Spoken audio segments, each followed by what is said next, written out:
Hi friends, మీకు ఈ video నచ్చినట్లయితే ఈ వీడియోని లైక్ చేయండి, సబ్స్క్రైబ్ చేయండి. బాగి అమర్ గదిలో కబోర్డ్లో ఉన్న బుక్స్ అన్నీ కూడా సర్దుతూ ఉంటుంది. అప్పుడే గాలికి అక్కడున్న ఒక్కో పేపర్ కాస్త ఎగిరి కిందికి వస్తూ ఉంటుంది. అంజు పాప టేబుల్ దగ్గర కూర్చొని రాసుకుంటూ ఉంటుంది. అప్పుడే ఆ పేపర్ ఎగురుకుంటూ అంజు దగ్గరికి వచ్చి అప్పుడే ఆ పేపర్ అయ్యో బాగి పేపర్ పడిపోతుంది అని పైనుంచి కిందికి చూస్తూ ఉంటుంది. ఓ, అంచు దగ్గర పడిపోయిందా ఆ పేపర్ అని బాగి పైనుంచి చూస్తూ ఉంటుంది.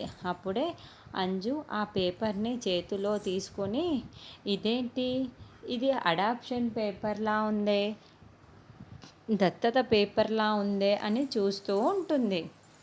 అప్పుడే బాగి ఇదంతా పైనుంచి గమనిస్తూ ఉంటుంది. అప్పుడే అమర్ అటుగా వెళ్తూ ఉంటాడు. డాడ్, ఒక్క నిమిషం ఆగండి డాడ్, ఇదేదో అడాప్షన్ పేపర్ ఉంది డాడ్, చూడండి డాడ్ అని అంజు ఆ పేపర్ని అమర్ చేతికి ఇస్తుంది. ఇక అమర్ ఒక్కసారిగా ఆ పేపర్ని తీసుకొని చూస్తూ ఉంటాడు.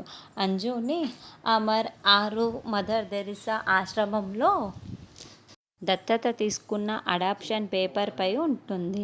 ఆ పేపర్ని చూసిన అడాప్షన్ ఒక్కసారిగా అరుంధతి, అమర్ అక్కడికి వెళ్ళి అంజుని దత్తత తీసుకోవడం మొత్తం కూడా గుర్తు చేసుకుంటూ ఉంటే మనకి ఆ సీన్లన్నీ చూపిస్తూ ఉంటారు.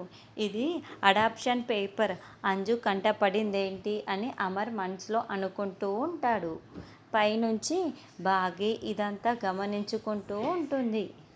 అంజు అమర్ దగ్గర నుంచి వెళ్ళిపోయిన తర్వాత బాగి అక్కడికి అది ఏ అడాప్షన్ పేపరు ఎవరిది అని అడిగి, అంజు అడాప్షన్ పేపర్ అంజు కన్న కూతురు కాదు, దత్తత తీసుకున్న కూతురు అని బాగీకి నిజం తెలుస్తుందా అన్నది నెక్స్ట్ ఎపిసోడ్లో చూద్దాము.